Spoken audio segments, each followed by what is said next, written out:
E o doutor Leonardo é um dos especialistas do estado de Goiás e ontem ele ministrou uma palestra, nós temos até as imagens no decorrer aí da sua entrevista, nós vamos mostrar, lá em Goiânia, porque ele é professor de direito também. Esse advogado é aquele que navega em várias áreas do jurídico, né, da advocacia. Bom dia, seja bem-vindo, doutor Leonardo Felipe.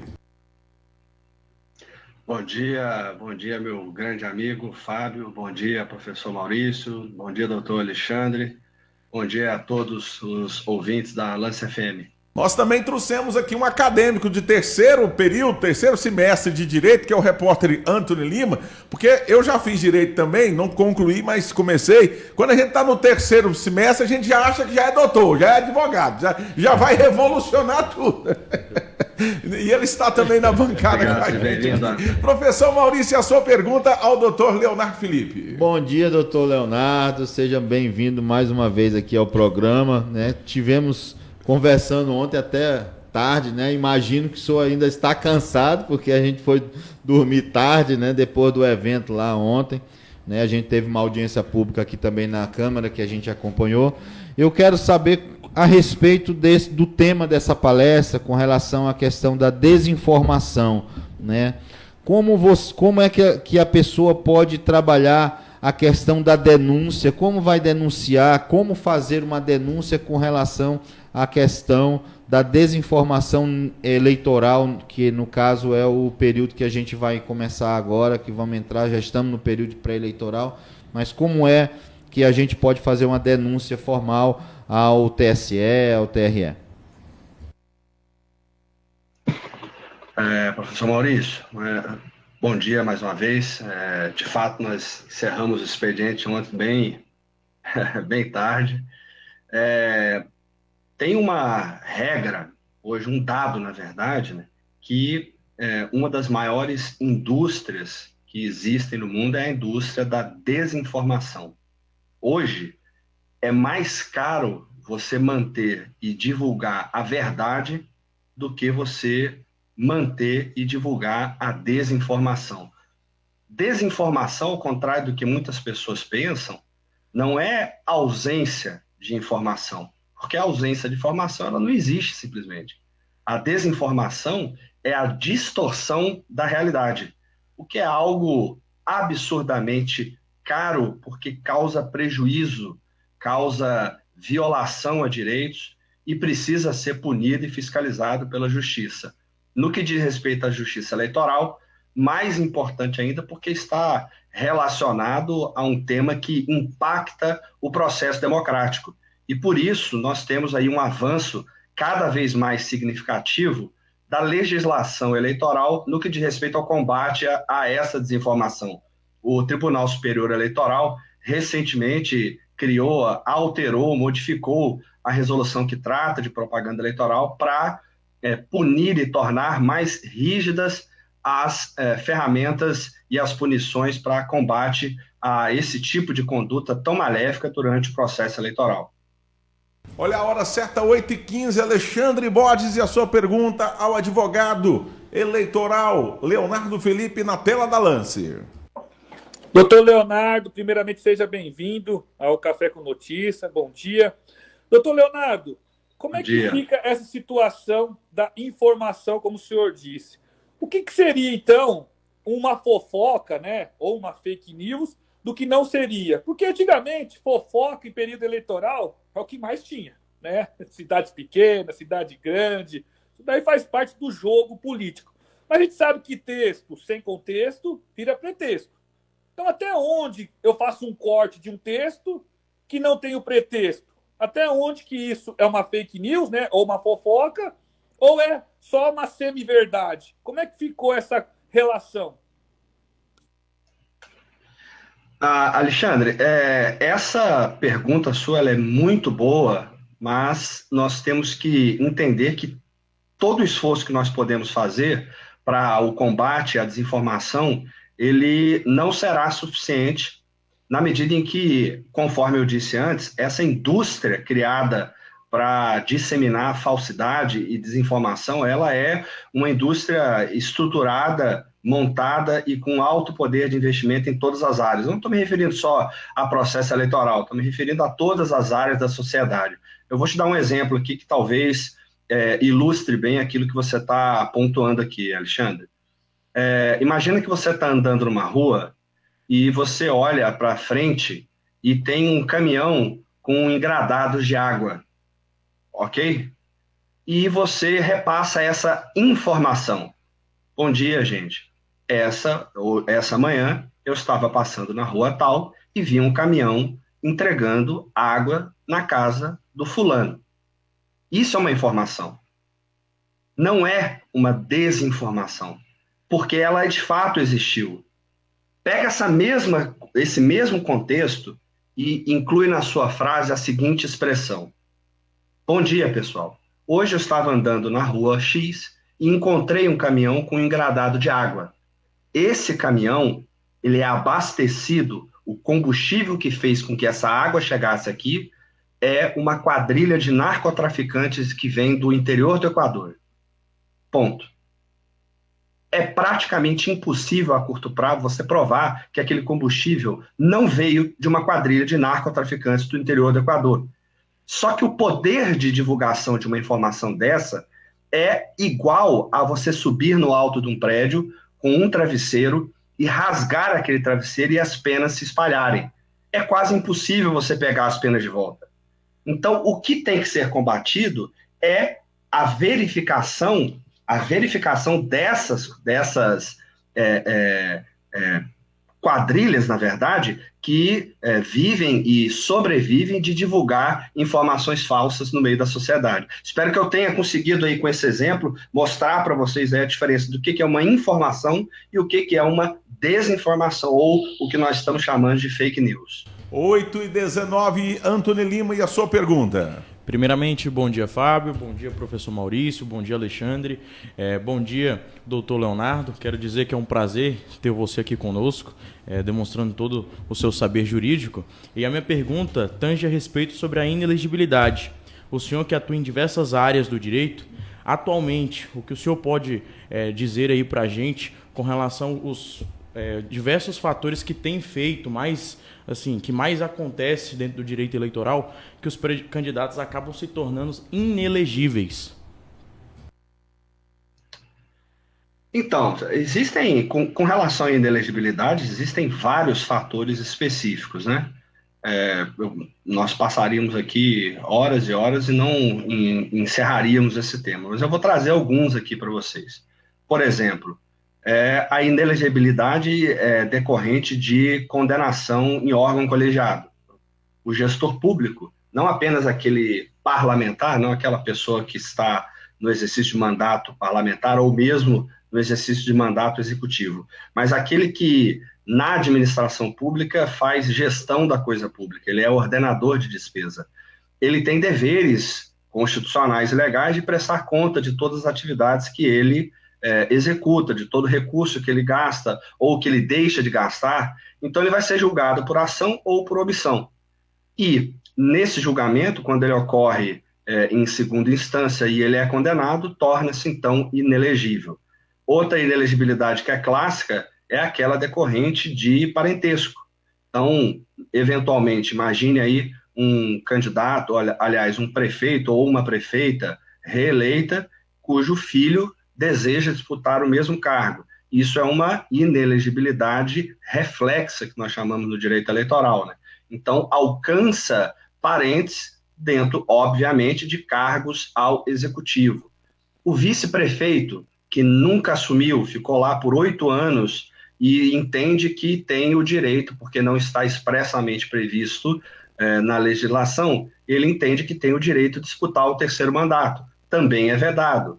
Também é inelegível para aquele cargo. Outra inelegibilidade, isso também ocorre muito, tá? Porque existem municípios que acabam atraindo uma forte capilaridade em determinadas regiões, não só aqui em Goiás, mas no país inteiro. Aquele prefeito que é muito popular numa região é reeleito na sua cidade e tenta buscar a eleição, ou seja, um terceiro mandato em uma cidade vizinha.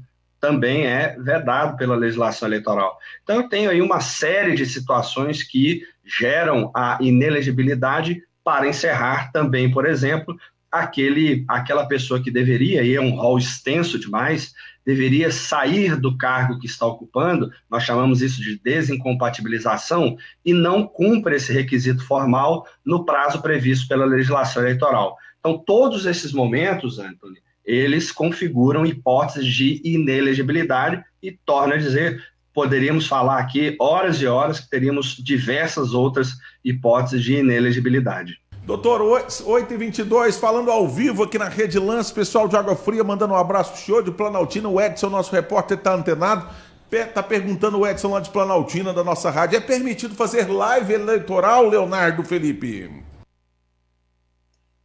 Então, o que é? Vamos primeiro conceituar aqui. O que é live eleitoral? Live eleitoral é um ato de campanha de divulgação de uma plataforma política. Basicamente isso. É uma live, ou via de regra, utilizada através da internet, cuja finalidade é divulgar uma candidatura, ponto. Então, é permitido essa divulgação durante a campanha eleitoral? Sim. Na pré-campanha, essas lives elas se submetem ao regime de realização do que é autorizado ou não autorizado também na campanha. Então, por exemplo, eu não posso fazer uma live eleitoral em um canal que seja vinculado a uma pessoa jurídica. Eu não posso fazer uma live eleitoral, por exemplo, em uma rede de televisão, transmitida também via rede de televisão.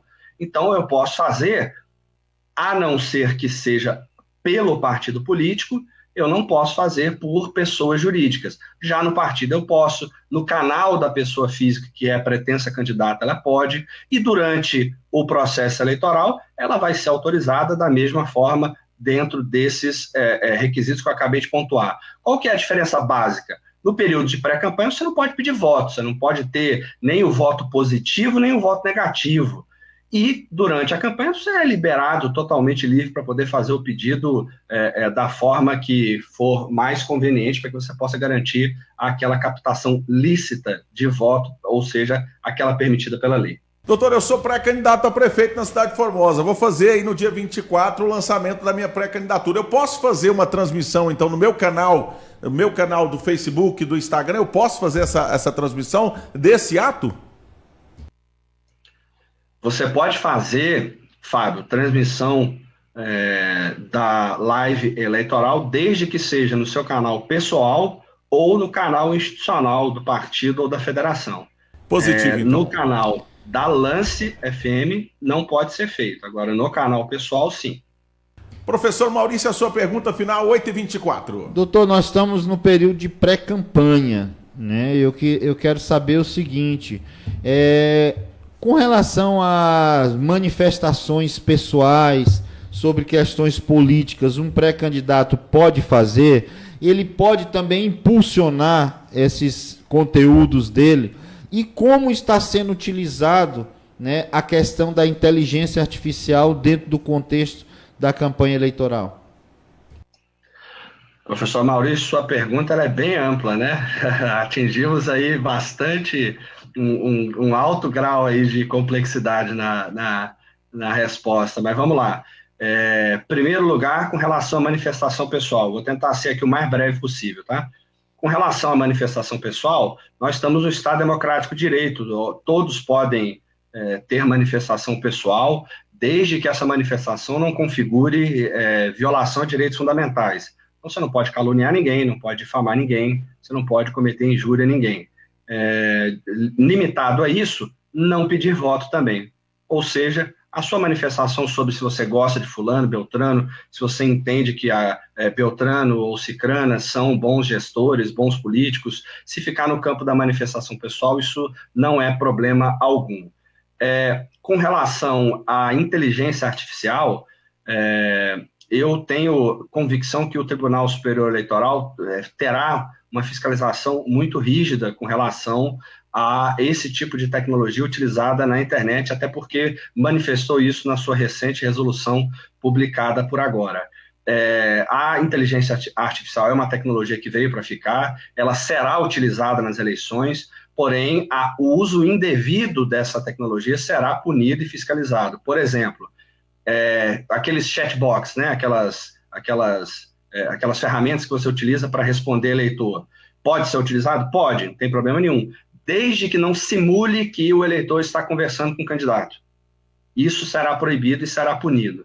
Então, se for um funcionário, se for colocado como se estivesse trabalhando na campanha para informações absolutamente objetivas, não tem problema nenhum. Agora, se quiser simular situações em que o eleitor está sendo enganado, como se estivesse conversando com o candidato, isso será punido. Outra, o que nós chamamos de deepfake, né? Que é a simulação de vídeos, alteração de áudios, distorção de vídeos, isso também é proibido. Na verdade, eu vou dizer até o contrário, isso é permitido, desde que realizado nos limites da lei. Por exemplo, imagina que você está num programa eleitoral lá de televisão e você faz uma imagem para demonstrar que o candidato está vigiando algum tipo de obra, algum tipo de situação que ele entenda que precisa ser denunciada.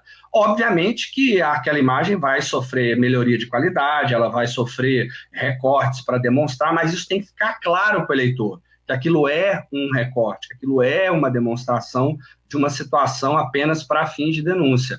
Agora, se essa alteração for feita para gerar fake news, isso será punido, inclusive com possibilidade de perda, cassação de mandato ou mesmo do registro da candidatura. E eu me perdoe, eu fugi na última pergunta, eu lembro da inteligência artificial e da questão da manifestação pessoal. Teve alguma outra pergunta ou não?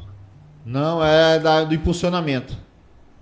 Ah, sim, do impulsionamento, ok. Com relação ao impulsionamento no período de pré-campanha, está totalmente autorizado, desde que respeite os limites que a resolução de propaganda eleitoral estabeleceu. Por exemplo, não pode ter um volume excessivo, e aí você vai ter que colocar como volume excessivo a razoabilidade da média daquilo que você já utiliza, não pode ser feito por pessoa jurídica, só pode ser feito ou pelo partido político que está querendo disputar o pleito eleitoral, ou feito pelo próprio pré-candidato, aquela pessoa que pretende disputar a eleição. Então, o meu amigo quer impulsionar alguma publicação em meu nome. Não pode, né?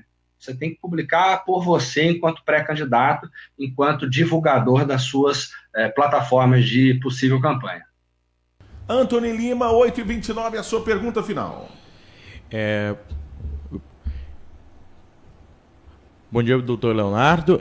A minha última pergunta consiste se também o professor Maurício perguntou com relação ao impulsionamento, o Fábio falou também que era pré-candidato. Eu queria saber se também como eu sou eleitor, eu não sou pré-candidato, não sou nada, eu também poderia estar transmitindo a live eleitoral de algum outro candidato nas minhas redes sociais, isso não teria nenhum tipo não atrapalharia o pré-candidato ou algo do tipo?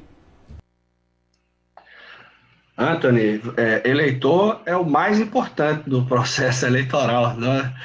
Você, enquanto eleitor, é a pessoa mais importante do processo eleitoral. Todas as candidaturas giram em torno de convencer o eleitor, a eleitora, de que aquele projeto é bom e que aquele projeto é o melhor para a cidade, para aquela determinada comunidade.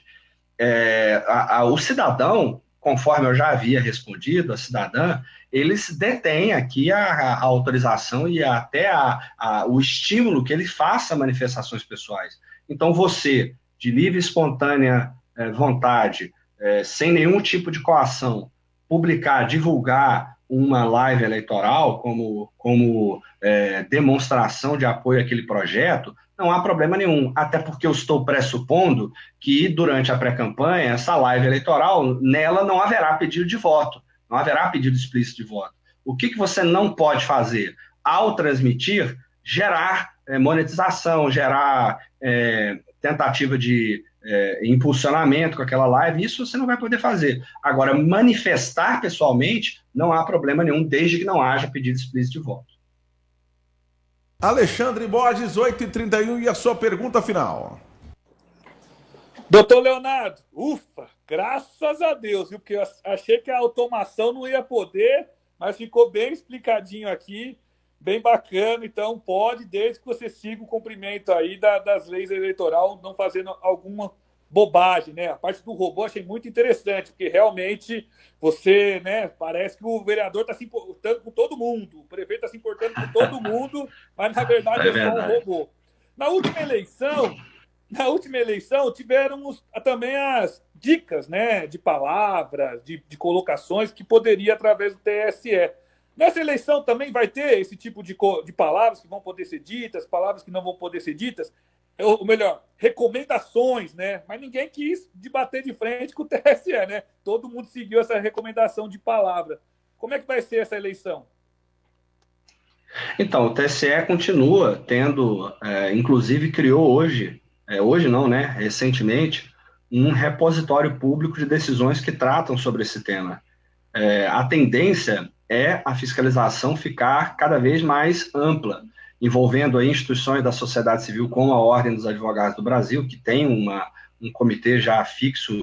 Eu estava assistindo aqui a live de vocês, né, o programa, tinha um colega meu aí, advogado, antes, temos aqui também. Então, enfim, a questão é ter uma maior participação da sociedade civil no combate a, não apenas a desinformação, mas também a utilização do processo eleitoral como forma de difamar, de mentir, de caluniar. Então, sim, a Justiça Eleitoral vai fazer esse filtro e, inclusive, impõe multas pesadas aos provedores de aplicação, aos provedores de internet, caso descumpram a determinação de retirada de conteúdo e, inclusive, obrigando que essas plataformas mantenham diariamente via API, né, que é aquela comunicação via internet com o TSE, todos os impulsionamentos realizados por candidatos e partidos políticos.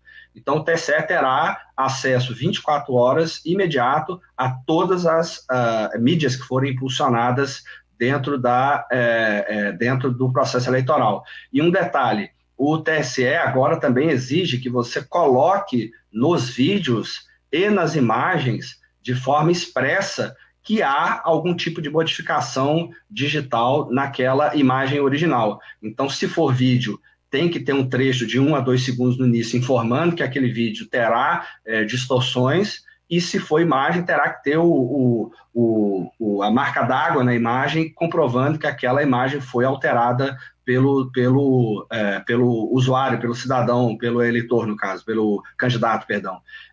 Então, assim, eu reforço a sua pergunta, o TSE está, sim, ampliando cada vez mais a fiscalização com relação à utilização ilegal do processo eleitoral.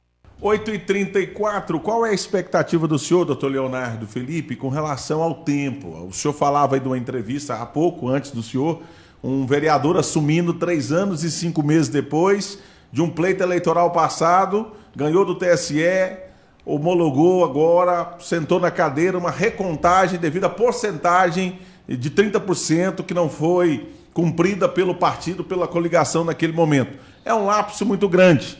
O que a Justiça Eleitoral, o que vocês, operadores de direito, têm motivado, enxertado, aconselhado e até mesmo dando como exemplo para que a coisa seja mais rápida? A expectativa é que nessa eleição, nesse período eleitoral, as respostas sejam mais rápidas, até de punição do fake news, até também de validação daquilo que é verdade, daquilo que é mentira, daquilo que está certo ou errado, de acordo com as normativas eleitorais.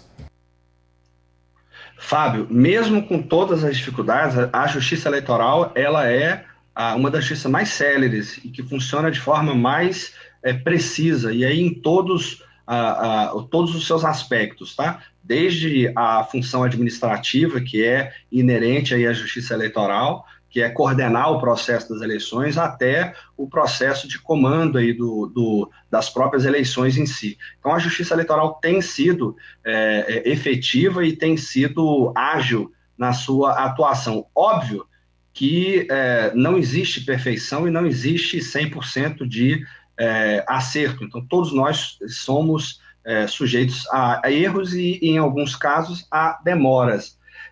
Ainda mais em um ambiente que lida com tantas pessoas e com uma disparidade tão grande de interesses e ideologias. Para que a sua pergunta fique muito bem respondida, eu tenho dois apontamentos rápidos para fazer. Primeiro, o papel do TSE. O papel do TSE em normatizar o processo eleitoral, ele tem sido utilizado de uma forma muito efetiva. Então, o TSE está atento aí às mudanças e atento às variações de humor aí dos processos eleitorais no decorrer do tempo.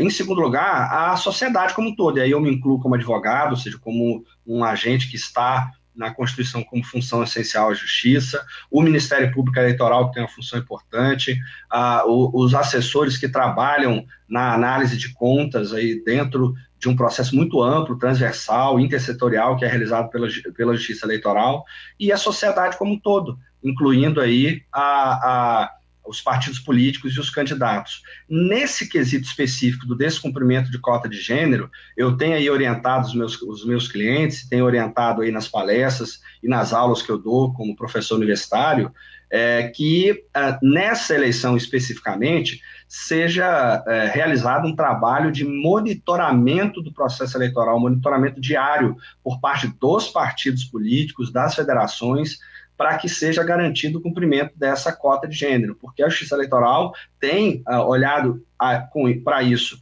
com uma rigidez correta, e essa rigidez tem sido demonstrada aí na quantidade de chapas que têm sido cassadas e gerando aí essas situações infelizes que acaba alterando, por um lado, alterando a composição da Câmara 3 anos depois do processo eleitoral, e por outro, reparando uma injustiça apenas 3 anos depois, dando aí a esse vereador a possibilidade menor de cumprir aquilo para o qual os eleitores o elegeram. Como diria Rui Barbosa, né, a justiça tardia não é justiça, né, mas sim injustiça manifesta.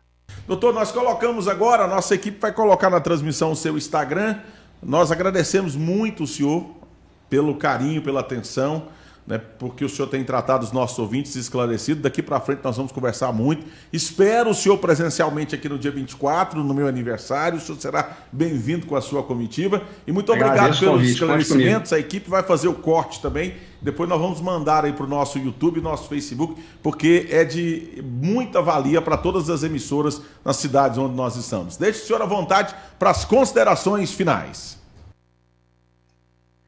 Fábio, professor Maurício, Alexandre, Anthony, todos os ouvintes daí da Rádio Lance FM, eu quero agradecer mais uma vez a oportunidade de falar aqui com vocês sobre direito eleitoral, sobre processo eleitoral. Agradeço demais da conta e estou à sua disposição sempre que vocês precisarem, e acima de tudo, conte comigo aí no dia 24 para poder apertar sua mão e te dar os parabéns pessoalmente. Você está ouvindo Café com Notícia. Você ouviu um dos maiores advogados eleitorais do estado de Goiás, doutor Leonardo Felipe, nos microfones, professor de Direito, aqui na tela da Rede Lance. Coloca aí o Instagram dele, caso você tenha alguma dúvida ainda, ou se não, aqui nas nossas plataformas. Eu vou chamar o apoiador cultural e já a gente comenta e traz o finalzinho do programa aqui. Como diz o professor Maurício, é a hora de dar tchau. Já já a gente volta.